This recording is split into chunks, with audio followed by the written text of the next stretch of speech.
My name is Michael Bullock. I'm a poet and painter. I'm going to talk about my new book, Colours. Now, in this book, I'm writing about colours, but I'm writing about them in a somewhat unusual way. The colours don't appear as adjectives describing something, but are actually the subject of the poem themselves. So each poem is about one or more colours, in which the colours appear as it were, personalities. This is a slightly unusual idea, and I think it's quite an interesting one. And it went hand in hand with my doing a series of drawings, extremely colourful drawings, where I was really expressing the same thing, my concern with colours. And that was, and still is actually, what I'm mainly concerned with at the present time. Purple. Plunging into purple, I meet all the loves of my life, floating in a magical darkness, distilled from the essence of 1,000 purple flowers.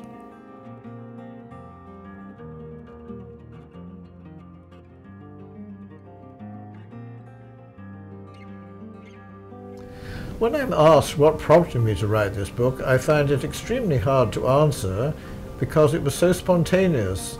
I just remember one day I was impelled to write a poem about the colour red. As I sometimes say, it came to me out of the blue. And having written one poem about the colour red, I simply started to write a series of poems about other colours. Red 1. Red shrieks in my head.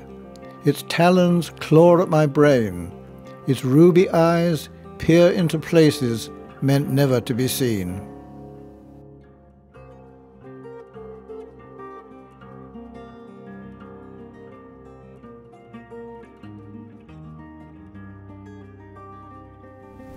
When the question arises, do I consider myself more of an artist or a poet, I find it extraordinarily hard to answer, because one day the answer would be one, another day the answer would be the opposite. In fact, I am both, but they alternate rather than going simultaneously. My attitude to art was somewhat damaged, so to speak, by an event that took place, at least 50 years ago. I was an art student at the time, and I sat an examination in art, in which I thought I'd done extremely well. The faculty of the art school thought I'd done extremely well, but in fact I failed. This was such a blow that I immediately burnt all the artwork I'd done almost all the artwork I'd done up to that time, and swore never to do any art again. Now that was a very irrational reaction, and it can't really be explained by the simple fact of failing an exam. But it took me a long, long time to get back into it again with confidence. I believe that now I am possibly, within the last 2 or 3 years, back into visual art with the sort of confidence I had before that event took place. Fuchsia. The colour of a heart burning with a dark fire, a lantern spreading the bloodlight of abandoned passion, the royal colour of the Queen of the Garden.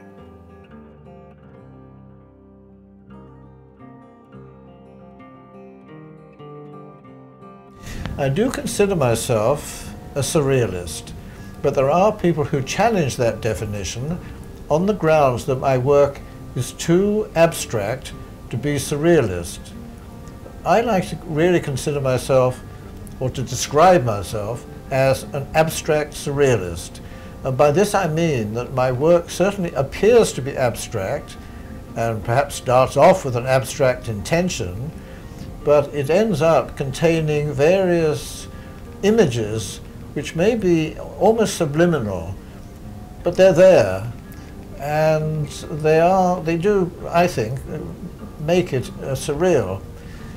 Also, it's all based on free association, which is exactly the same principle as automatic writing, which is the basis, or used to be the basis, of surrealist art.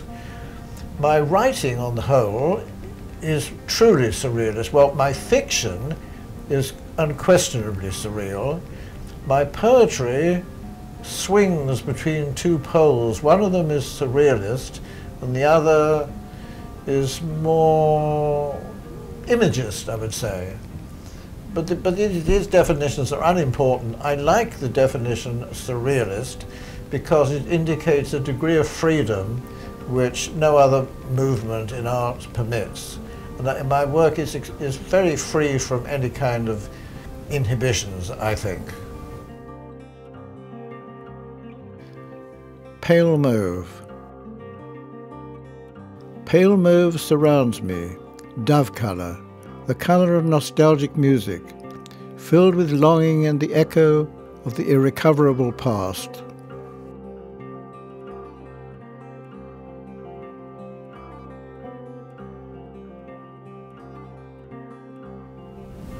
The visual artists I'm particularly fond of and influenced by are all rather obvious ones, like Kandinsky, Paul Klee, Juan Miró, Max Ernst.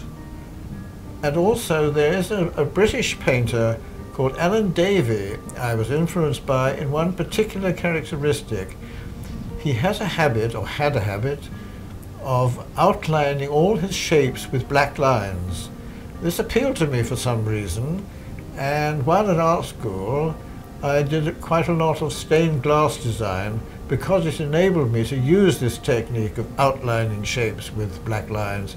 But I still do use it today, or perhaps I should say I once more use it today. So those are the artists I'm particularly influenced by. Now, I knew a number of artists, surrealist artists, Roland Penrose, Eileen Agar, Conroy Maddox, but none of them actually truly influenced me, unless possibly Eileen Agar might be said to have influenced me a little bit.